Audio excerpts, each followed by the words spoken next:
নমস্কার। কন্যা রাশির জন্য দারুণ সুখবর। সামনেই আসছে বিশাল সফলতা, অনেক সাকসেস এবং দীর্ঘদিনের কন্যা রাশির আফসোস গুলো কাটিয়ে দেবে একটি বিশেষ ট্রানজিট, বৃহস্পতির ট্রানজিট।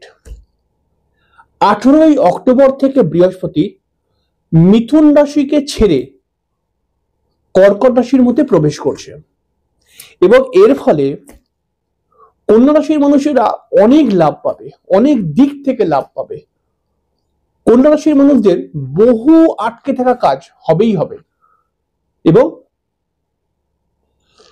কন্যা রাশির আর্থিক উন্নতি বৃদ্ধি পাবে, কন্যা রাশির মনের ইচ্ছাগুলো পূরণ হবে এবং কন্যা রাশির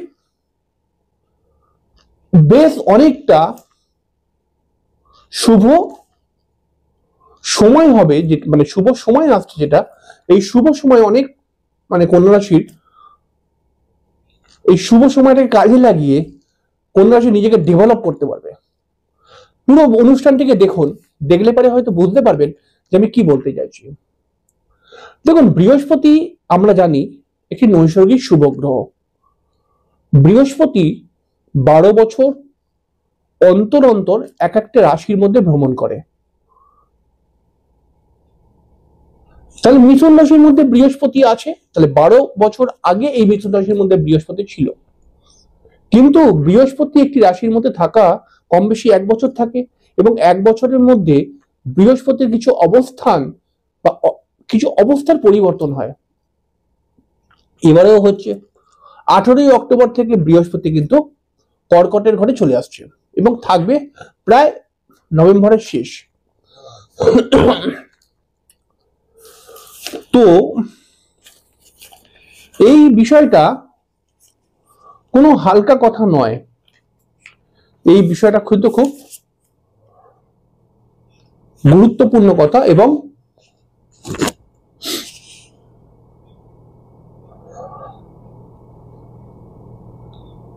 অক্টোবরের 18 তারিখ থেকে নভেম্বরের টোটালটাই বৃহস্পতি কর্কটের ঘরে থাকবে এবং কন্যা রাশির একাদশতম ঘর হচ্ছে এটি। এবং একাদশে যখন বৃহস্পতি আসে, শাস্ত্র বারবার বলেছে যে সেই বৃহস্পতি সর্বাধিক শুভগ্রহ হয়ে যায়।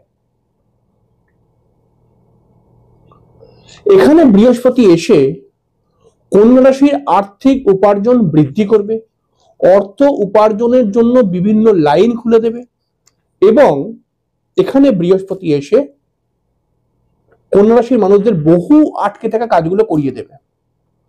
সফলতা পাওয়ার জন্য যে কোনো কন্যা রাশির মানুষ যেই কাজই করুক না কেন, সেই সফলতা অ্যাচিভ করতে পারবে 18ই অক্টোবরের পরে। এর আগেও কন্যা রাশির ভালো সময় এসেছিল, কিন্তু যে সমস্ত কন্যা রাশি ভালো ফল পায়নি তারা এইবার ভালো ফল পেয়ে যাবে। কারণ বৃহস্পতি কর্কটে এসে কন্যা রাশির ঠিক তৃতীয় ঘরকে দৃষ্টি দেবে। তৃতীয় ঘর থেকে হয় চেষ্টা, তৃতীয় ঘর থেকে হয় কমিউনিকেশন, তৃতীয় ঘর থেকে হয় ভাই বোন, আরো অনেক কিছু। তাহলে এই কন্যা রাশির কমিউনিকেশন স্কিল বাড়বে, অর্থাৎ যে সমস্ত কন্যা রাশির মানুষরা মিডিয়া নিয়ে কাজকর্ম করছে, মিডিয়া সংক্রান্ত কাজকর্মের সঙ্গে যুক্ত, যে সমস্ত কন্যা রাশি প্রমোটারি রিলেটেড কাজকর্মের সঙ্গে যুক্ত, যে সমস্ত কন্যা রাশির মানুষেরা বিজনেস করছে, যে সমস্ত কন্যা রাশির মানুষেরা সেলস রিলেটেড কাজকর্মের সঙ্গে যুক্ত, যে সমস্ত কন্যা রাশির মানুষেরা বিশেষ করে ইলেকট্রনিক্স বা ইলেকট্রিক রিলেটেড কাজকর্মের সঙ্গে যুক্ত, তারা সব থেকে বেশি অ্যাডভান্টেজ পাবে। যে সমস্ত কন্যা রাশির মানুষেরা টিচিং প্রফেশনের সঙ্গে যুক্ত কোনো না কোনো ভাবে, তারাও কিন্তু বিশেষ করে লাভটা পাবে। কন্যা রাশির ক্ষেত্রে যদি আমরা পেছনের দিকে তাকাই, কন্যা রাশির মানুষরা নানান সমস্যার সম্মুখীন হয়েছে, ইভেন এখনো অব্দি চলছে। কন্যা রাশির আর্থিক উন্নতি ডাউন হয়ে গেছে। কন্যা রাশির যে কাজটা হবার কথা, পুরোপুরি একদম হবার কথা, সেটা পর্যন্ত আটকে গেছে। কন্যা রাশির মানুষরা ডিপ্রেস। প্রতি মুহূর্তে কন্যা রাশির মানুষদের মধ্যে একটা ভয় কাজ করছে যে এটা করছি, এটা হবে তো ঠিকঠাক। কন্যা রাশির মানুষরা এমনি দনমন মাইন্ড, তার সঙ্গে সঙ্গে এখন যে সময় চলছে এতে কন্যা রাশির মানুষরা আরো কনফিউজড যে এটা করলে ভালো হবে না ওটা করলে ভালো হবে, কি করলে ভালো হবে, মানে একটা একটা সবসময় টেনশন। কিন্তু 18ই অক্টোবরের পরে সব হিসাব পরিষ্কার করে দিয়ে যাবে এই বৃহস্পতি। কন্যা রাশির মানুষদের মানসিক জোর বৃদ্ধি করবে। কন্যা রাশির মানুষদের মধ্যে একটি সুন্দর পথ দেখাবে, সুন্দর ছবি দেখাবে যে হ্যাঁ এটা কর, এটা করে তুই সফলতা লাভ করতে পারবি। এছাড়াও কন্যা রাশির বিবাহের যোগ তৈরি হবে। যে সমস্ত কন্যা রাশির ছেলেমেয়েরা বিবাহ করতে ইচ্ছুক তাদের বিবাহের যোগ তৈরি হবে বা বিবাহের কথাবার্তা হতে পারে। তাই আপনি যদি কোনো কন্যা রাশির ছেলে হোক বা মেয়ে হোক, আপনি যদি বিবাহ করতে ইচ্ছুক হন তাহলে এই সময়টা আপনার জন্য খুব শুভ হবে। মানে এই সময়টা আপনি যদি কথাবার্তাটাকে একটুখানি আগে এগিয়ে নিয়ে যান তাহলে কথাবার্তাটা পজিটিভ হতে থাকবে। এছাড়াও কন্যা রাশির যে সমস্ত মহিলা বা পুরুষদের বিবাহিত জীবনে কোনো সমস্যা রয়েছে সেই সমস্যাগুলো আলটিমেটলি কাটবে এই বৃহস্পতি 18ই অক্টোবরের পর থেকে। 2টি মাস যে টাইম পাবে, এই 2টি মাসের মধ্যে বহু সমস্যাকে আলটিমেটলি কাটিয়ে দেবে। দেখুন, বৃহস্পতির এইটুখানি অবস্থানই অনেক। আপনার একটা হাতে চোট লেগেছে, তার জন্য সারাক্ষণ ব্যথা, এর জন্য কি বছরের পর বছর আপনার পাশে ডাক্তারে বসে থাকবে? একটা ভালো ডাক্তার যদি আসে এবং আপনাকে চিকিৎসা করে দিয়ে চলে যায়, 1 সপ্তাহ লাগুক চিকিৎসা করতে, এবং কিছু ওষুধ দিয়ে চলে যায়, বললো কি 1 মাস কি 1.5 মাস খাবে এই ওষুধগুলো, তারপরেই তো আপনার ব্যথাটা কমে যেতে পারে, হাতটা ঠিক হয়ে যেতে পারে। ঠিক এরকম হচ্ছে বৃহস্পতি, একবার যদি আপনার সমস্যাগুলোকে ঠিক করে দিয়ে চলে যায় না, সেটা চলে যাবার পরে আর সমস্যা হয়ে যাবে না আবার। এই বৃহস্পতি আপনাকে হঠাৎ কোথাও থেকে অর্থ প্রাপ্তি করিয়ে দিতে পারে। এই বৃহস্পতির কারণে কন্যা রাশির মানুষদের ব্যবসা যারা করছে ব্যবসার বৃদ্ধি হবে।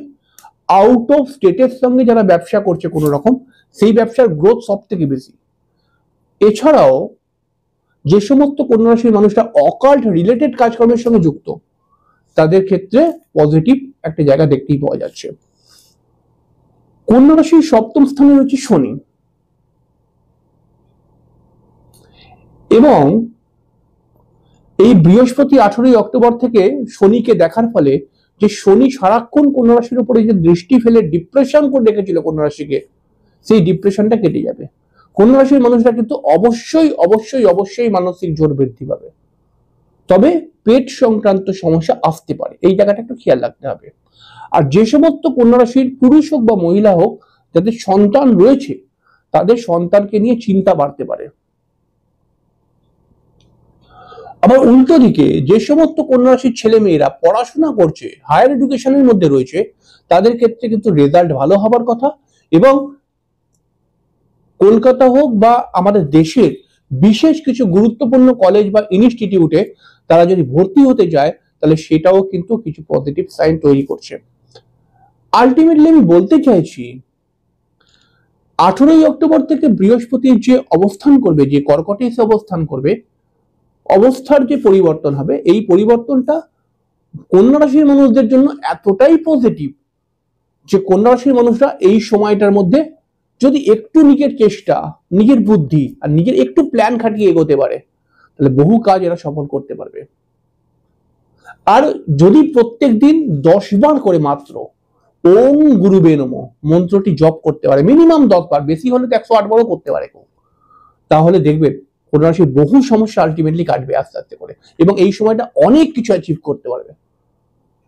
আপনি যদি একজন কন্যা রাশির মানুষ হন, আপনি যদি এত অবধি ভিডিওটা দেখে থাকেন তাহলে একবার কমেন্ট বক্সে কিন্তু ওম গুরুবে নমঃ লিখতে ভুলবেন না, কারণ আপনি যদি ওম গুরুবে নমঃ লেখেন তাহলে বহু মানুষ আসে কমেন্ট পড়তে, তাহলে আপনার ওই ওম গুরুবে নমঃ লেখাটা তারা পড়বে, তাহলে একবার ওম গুরুবে নমঃটা যদি পড়ে তাহলে তার তো কিছুটা পুণ্য যদি সে করে, তার কিছু অংশ আপনার মধ্যেও চলে আসবে অটোমেটিক্যালি। আপনি করে দেখুন এটা, অবশ্যই কমেন্ট করে লিখুন ওম গুরুবে নমঃ। পরের দিনকে একটা নতুন অনুষ্ঠান নিয়ে আসবো, তবে আজকের অনুষ্ঠানটি কিন্তু বিশেষ, এই ব্যাপারটাকে কিন্তু খুব সিরিয়াস ভাবে নেবেন এবং সময়টাকে কাজে লাগান। ডেটটা মাথায় রাখবেন 18ই অক্টোবর। যাই হোক, পরের দিন দেখা।